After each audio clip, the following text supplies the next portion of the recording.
going on, guys? Welcome back to Stef ABtv and welcome to the Abarth 124 GT. Now, if you're new to the channel, this is the first time you're watching any of my videos, make sure to subscribe if you like automotive content. I do lots of car reviews, I go on lots of trips, I get access to quite a few press cars, and I get to meet lots of very cool people. So if you like that kind of stuff, do consider subscribing. Now, the purpose of this video, the Abarth 124 GT.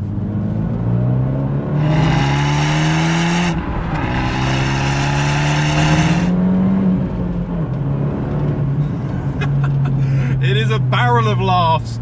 It's such a great little car, and I'm going to tell you guys why I love this car so much. Now, I guess the first place to start with any car, really, for me, it's sound, and I love the sound of this car.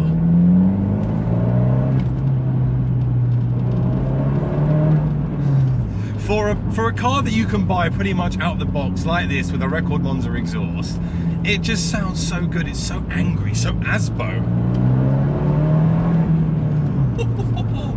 And you then start to look at things such as styling, and I've always said it, you know, the Abarth 124 Spider, the GT being a different variation. Obviously you get the luxuries of a carbon roof, you get carbon wing mirrors, you get a carbon front splittery thing, you get a 124 GT badge on this. Although it's important to say that this specific car was one of the early models, which pretty much was it's a press car, it's an Abarth press car, so it doesn't have all of the things like the visibility pack and all the kind of stuff that you would expect from a normal 124 GT. But it has the sound and it has the performance, definitely does. Now, some people often forget that this car, the Abarth 124 Spider or the Abarth 124 GT, whatever variants you have, it's a 1.4 litre turbocharged engine, 170 odd horsepower, 184 foot-pound of torque. In the Spiders, they are the multi-air engines, whereas of course in the 595s, they are T-Jets, which from a tuning perspective makes these a little bit of a poison chalice, because not many people have really kind of unlocked the tuning potential of them, whereas in the 595s, people are getting 300, 310, 340 out of them. But I always say that, you know, I said it in a video a while ago, you don't necessarily need to have the fastest car in the world to have fun. And this car is definitely fun. Rear-wheel drive with an LSD. I mean, how many cars can you buy out the box which are affordable, cheap to run with an LSD? And that because they're rear-wheel drive, it means that the back end's all over the place in a positive way. Now, the other thing with the 124 GT is, of course, the handling. And the same with the 124 Spider. I love the handling on this car. It genuinely is. It's so driver focused. It's got a great 50-50 weight distribution. But I don't think that you really understand how well this thing handles unless you drive one. And coming from having an Abarth 500 myself and a Abarth 595 comp to be precise, those handle great. But you get in one of these and they are just incredible.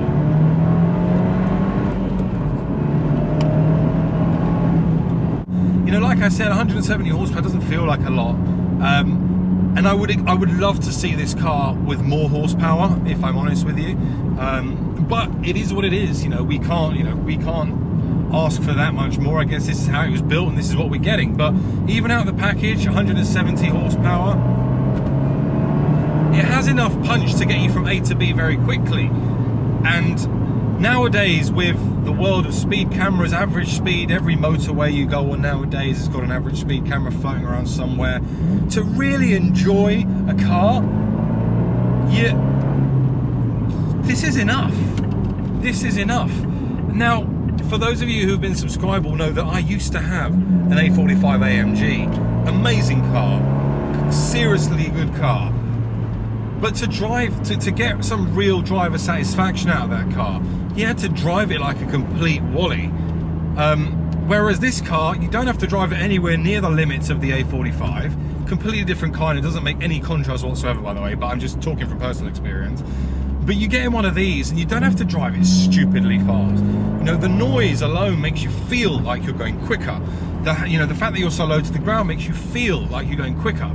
And nowadays, isn't that what it's all about? It's about how a car makes you feel. It looks stunning. I mean, if you get a 124 Spider, you have to get a visibility pack. There's no reason why you wouldn't get a visibility pack. For the sake of the extra grand, I think it is.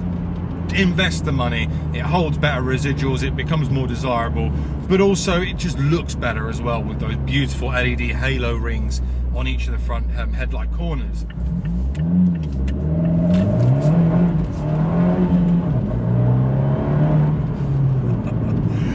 Oh man, even, you know, the LSD is so much fun with this car, and because it's a 1.4, you can kick the back end out relatively easily.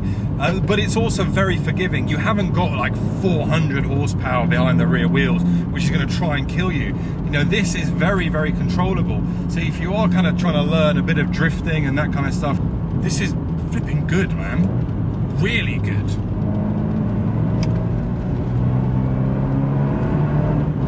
And that sound is just amazing. And 6th gear. That is another thing I love about this car. I mean, to be fair, I think six gears nowadays in the world that I mean, there are cars with 8 gears. 6 gears is a given. You need 6 gears.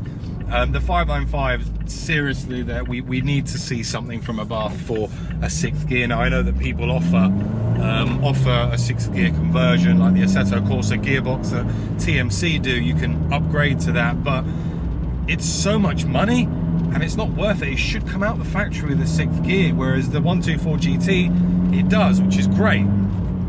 The thing that this car lacks though, obviously now as the evolution of Abarth is going, the new 595s of course have this brilliant Uconnect system which allows you to have obviously your sat-nav, your CarPlay, etc. This unfortunately doesn't. It has a sat-nav which is good, but I would love to see CarPlay.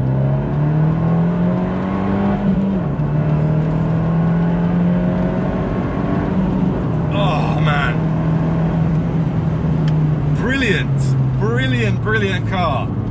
And the fun factor is there, guys. You know, I love Abarth as a brand. I love what they believe in. I love the fact that, you know, they create fun little cars with loads of character, which just make for the driver enjoyment just to be like level 10, because you don't have to be going quick to have a good time in this car, which is just, that's what it's about. I love that.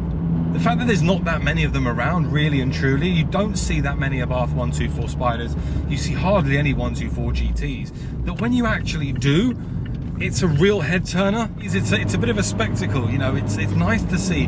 The carbon roof adds a completely different dimension to the car, and actually I think the carbon roof is a great addition, particularly for the UK. It quietens down a lot of the sound noise that you get from the soft top. Let's face it, for the winter time, you're going to want the hard top on anyway, because, well, I don't think you'll want the roof down when it's -5. Some people might. You get heated seats in this, so you can get away with it if you drop the old scarf maneuver, lower it down. But people just look at you like a complete tool. But then, who cares?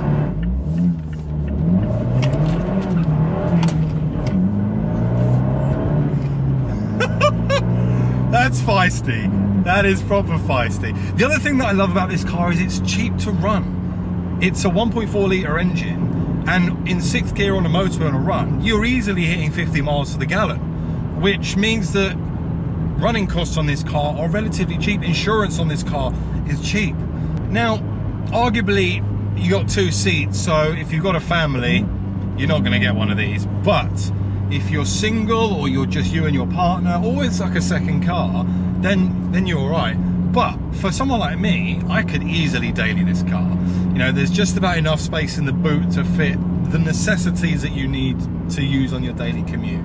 There's enough room within the cabin for 2 people to comfortably in here. You've got the Bose sound system to enjoy, you know, when you're driving and you want to hear some good music. The steering wheel is incredibly, you know, it's lovely.